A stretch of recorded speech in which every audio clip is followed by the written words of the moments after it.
Hello, Hello, Concetta. how are you? Thank you. I'm well. What about you? Yes, I'm super fine. Thank you. But tell me, how do you pronounce your name? Easy. Tell me again. Easy. Easy. Yes. Oh, okay. Wow. It's very different from the way we pronounce the letter. I will go with Hiri for my language, which is totally Yes, it's also good. I like it. yeah. Tell me again. Easy. Easy. Easy. Yes. Easy. And your name, Concetta. Yes? Yes, perfect. Yes. Concetta. Mhm. Perfect. Thank you for coming to this session. I wish you pleasant session, efficient, relaxed. Thank you. Let's enjoy it together. Yeah, exactly. Tell me, have you any questions before we start the podcast? No, actually, no. I've had a look at the questions and everything seems to be pretty clear. So, no. So tell me whenever you are ready, we can start. Yes, we can. Yes. So I will make a camera is going. Conchita, welcome to the podcast. I'm really happy to have you here. And could you start maybe telling us a little bit about you, who you are, and how did your journey begin? And Sure. Sure. So, I'm Concetta Cucchiarelli and I'm from Italy, even if I've been living in the Netherlands for now almost 10 years. And I'm an attention and focus strategist and researcher. So I've been researching a lot about this topic, which is very, very important to me. And well, yes, that's me. thank you for introduction. My name is Jiří Borč. I will lead you through this podcast. Thank you very much for coming again. And also, I would like to thank our listeners who are now listening to us. We are very happy to have you here. And let's start. How did you actually become the strategist, focus strategist? This is a very interesting question. Well, actually, I think it's the combination of two things mainly. So, for by training, I am a social scientist and I have a master degree in sonic studies. So, one of the biggest topic in my life since the beginning it has been sound. So, in form of music and sound in general. So I started studying sound and now it's related to human behavior and in general also to attention, in general, the way we behave. And I think it has been, there was a specific moment in my life that I realized, okay, I really need to go deeper into this topic because I was at a concert and I was looking at the people listening, and there was these big composers, and they were there actually totally absorbed to themselves, like waiting for their own piece to go and play. And I was like, this is weird because they're supposed to be the bigger listener, and what I'm seeing here is like people very, very self centered and self absorbed. And I say, maybe, I mean, we are creating a lot of music, a lot of content here, but we are also becoming less able to understand, to listen. And I say, I really want to stop doing music and everything, making music, and going back and see music before music, how we listen to things in general, also how we connect with people. And then also the moment in which I decided, okay, I need a framework is just out of personal experience, because at some point I moved here in the Netherlands and I got also a major surgery, and I wasn't able to speak any English, and of course not even Dutch. So for me it was a very critical moment, and everything that I was been researching on was totally nonsense. Like why I'm here, why I'm doing this. Like I don't see the point in anything. And I say, and I was looking at like advice, like advice or like a thing that could help me find again the focus, find again the motivation. And I couldn't find nothing that was really related to to focus. Like meaning, I sit down, now what? That was the point. So I had to come up with my own strategy, my own framework, and I say, this is not only my problem. Maybe I can work on it and help also other people with the same problem. So yes, Concetta, if you have any question for me, yes. please be so kind and don't hesitate to ask me anytime. Also, this is valid for our audience. Everybody who is listening, write down for me or Concetta under this video, and we will be happy to reply to any questions in the chat. Perfect. So, if you have any question, even now, you can ask me anything, and we can continue. Okay, not for now, but if I come up with something, I will tell you. Yes. Now I will lead you through your journey, or I will would like to have a little bit look into your journey from the past, present, and future. So from the past, what are you grateful for? What happened that you are really uh, joyful about or happy about in the past from your projects? Can you share with us a little bit in your past? Do you mean just about like projects or also in general? It can be connected, right? Sometimes Oh, yes, it it's is. true. So please feel free to take it any way you want. What I'm grateful for, I think that one thing that has been always there is people I had around. Like any way, there was always someone like able to help or just to support. And I think that this is very important for me. Also, my family has been always there supporting, also even if they couldn't do actually something concrete, but still saying we are here, okay, we are following you. That's very, very important for me. Like in general, like having someone that trusts in you or also respects you, like, yeah, right, this is support you is really, really important. So that's I am really, really grateful for.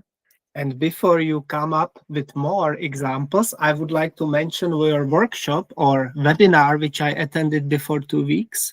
It was an online event about attention and focus, and I really, really liked it. We were talking about Oh, thank you. distractions and how to handle the surroundings and focus, and it was really good. And you taught us 10 things which can help us to practice our focus and attention, and Yeah, it was very good. So I would like to mention that from your thank past you. achievements. Anything else which comes to your mind when you say past achievements?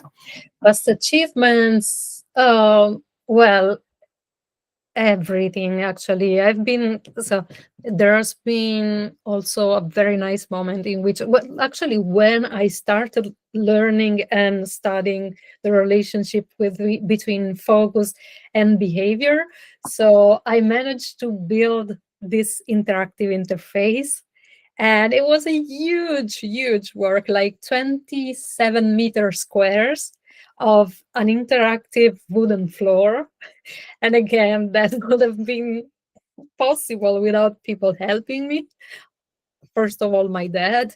And it was very beautiful because it was so like it was beautiful to see people moving on top of this thing and seeing their reaction in perceiving their own gesture like as a sound, which is something that it we actually do every day. Because for example, when you walk down the street and you have some shoes, for example, that make some kind of noise or sound, you are more aware of your gesture. And but usually we are super worried and immersed in something else, so we don't pay attention to that. And make that kind of feedback like central in the perception. It was like beautiful for me, but also for them. That experience has been very, very beautiful. So this is something that is a big part of my work, big Mhm, achievement mhm. that I really think about it with a lot of pleasure. Yes. And we can, of course, come back to the past, but now I would like to move to the present. Mhm. What current projects are you working on at this moment, please? Can you share with us a little bit deeper about your work? Yes. So there is always the research that is going on. Of course, is the basic of every product and everything that I do. Now I've just released a workbook, which is the framework. So if you want to improve your focus, improve your attention, you have this workbook, which is very, very beautiful because it's designed to do two things at the same time. First of all, giving you daily the structure to practice focus. So you sit down, you cannot start doing something, or you want to work on something that you're procrastinating about. You sit down, you have the strategy. So you start with the first step and you go through, and at the end of the session, it's done. So it's really rewarding, especially like immediately. And then you have a process that is 4 weeks process where you actually want to understand your own strategy, because everyone has different strategies. And the fact that we are very good at focusing on something and not focusing on something else, I believe that only a small percentage of the cases is a real attention problem, but it's more related to the fact that something for us is very natural because we know how to do it, and in other cases, it's more difficult, but we don't know that at the basics of these two processes have a strategy. So what you do during these 4 weeks, you want to understand your strategy for what works and your strategy for what doesn't work. And then you want to build something that can be also that is flexible. You can also tweak it so that you can create your best, your golden strategy. Mhm. So that's really, really nice, and it's beautiful. I'm super happy. And also Focus Gym, which is an in-person, it's it's like a session, an in-person session where you basically go and practice focus with other people. So you have, depending on the kind of event, but you have a group of people. And usually what I notice is that when you have a group of people that share the same purpose, it's kind of it helps you getting even more focused instead of getting distracted. Because what I've been understanding during these years of research is that focus n- thrive thrives when people feel safe and when people feel connected, but in a good way connected. So building this kind of environment, building this kind of setting helps focus. So that's why it's something that for me is very important to keep in person, because being together is a huge element of, and also having good spaces, because of course like having good spaces is kind of something that induce focus naturally. So putting all together these elements make the experience even easier and rewarding. Now I will practice my Yep. Italian little bit at this moment. I'm talking with Concetta, and now excuse me, please. Uh, Cucciarelli. Almost, yes. Cucchiarelli. Cucchiarelli. I'm talking with my honored guest, Concetta Cucchiarelli, about not only attention, sustainable focus, and other things, but ahead of us is AI, ADHD, entrepreneurship, and many more topics. So we are in the approximately in the half of our podcast.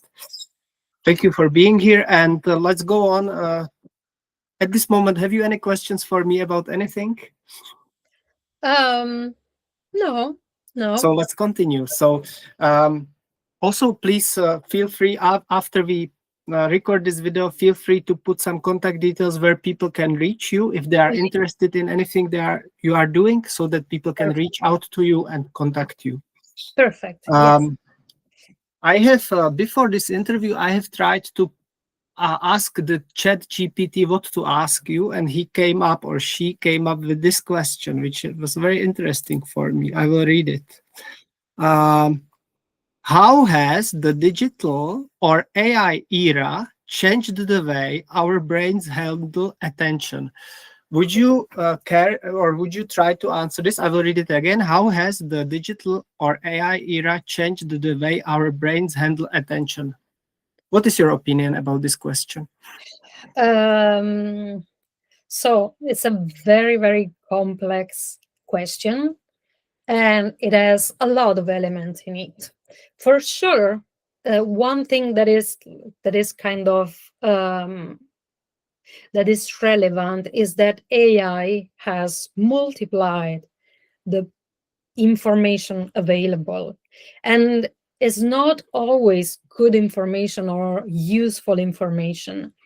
So we are exposed to a number of information that is exponentially growing, and this for sure changed the way we deal with focus. Oh, I think that is. Oops, here you are. You see?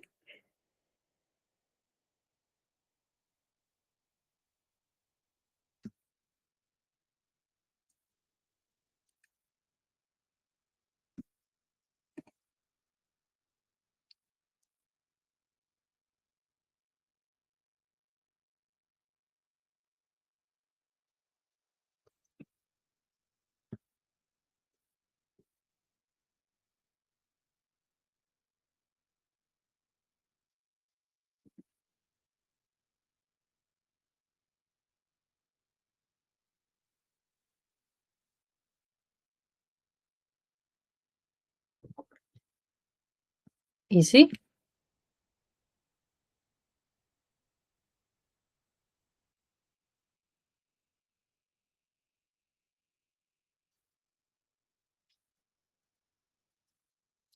Oh,